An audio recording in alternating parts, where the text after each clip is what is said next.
viewers, my name's Cara. I'm your host for Tuesdays on the Pagan Perspective, and this week we're talking about teaching lessons.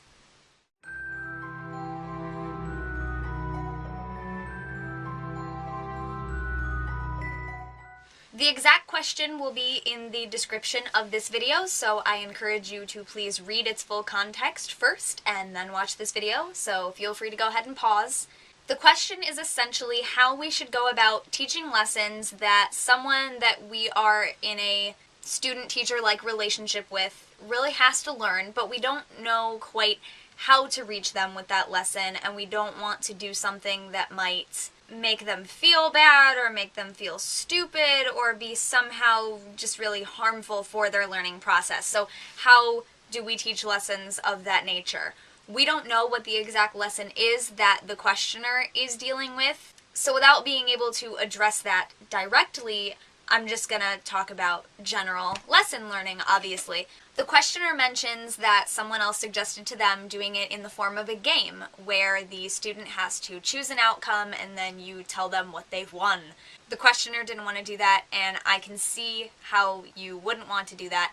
But I can think of something similar that might work, because I kind of see where this person was coming from with this, with the idea of having them kind of go through a trial and error, like choose it and see if that was the best option. But especially if you're trying to teach them a really big lesson that you don't want to analogize as, is that a word? It is now. As being like a game. Like, if it's a really serious thing, you don't want to treat it like a game. But you could still very much have them go through different choices and kind of imagine what different outcomes would be like. And this reminds me of something that I actually did in elementary school with a couple of girls that I was friends with, which at the time I didn't realize kind of what we were doing, but it was basically like a meditation, path-finding, exploration kind of experience where we would all sit in a circle and close our eyes, and someone would guide us through. What we were doing was actually taking our memories back to a place that we had gone on a field trip, and the place was supposedly haunted, and so we each had our own experiences on the field trip, and then through these little explorations we would share what we experienced with others by guiding them through. So stay with me here. So what I'm thinking is, if you would have the student do something like that, it would be like, close your eyes and imagine that, this is the situation that you're in, this is how it's playing out, and then walk them through one choice a little at a time. And like, if you choose to do this, what is the first outcome that you see happening? How do you respond to that? Okay, what does that person say back? Or etc. Walk them through kind of a guided meditation type thing of that one chosen path, the one choice that they could have made. Do that again for the other choices. So it's not necessarily like a game, but it's the same basic idea of really think through what the outcome would be of these different things, and hopefully that would be able to have them reach the best decision. I don't want to say correct, because I don't know what the lesson is. A lot of lessons don't necessarily have cut and dry right and wrong, correct or not answers. But I do think that something like that could really help you, and anyone in your daily life making a decision, what might happen if I do this versus this. Now, to bring it over to just kind of general lesson learning and kind of a tip for everyone, you probably all already know this by now, especially if you watch my personal channel, but while I was in college, undergraduate school, university, I was a teaching assistant and writing assistant for about 3.5 years. Only 3.5 because I couldn't do that my freshman semester, my first semester there.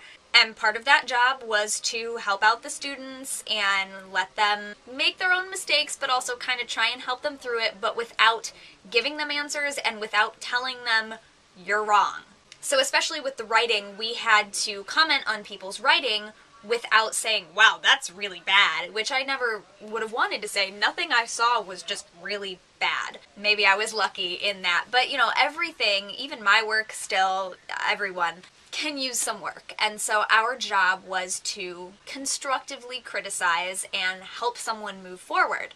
So this is my tip for all of you. It was the basic tip of how we were supposed to comment on papers. Now, bear in mind, I went through a course on it that was our training, and so this is not your training, and I am not my professor, who was wonderful, still is wonderful. However, this is a useful tip. What my professor told us was, essentially, the best thing we can do is to act like we don't know. In other words, we can ask questions of the person that we're trying to help in order for them to reach their own answer. That reminds me of a philosopher that I learned about in some class or other.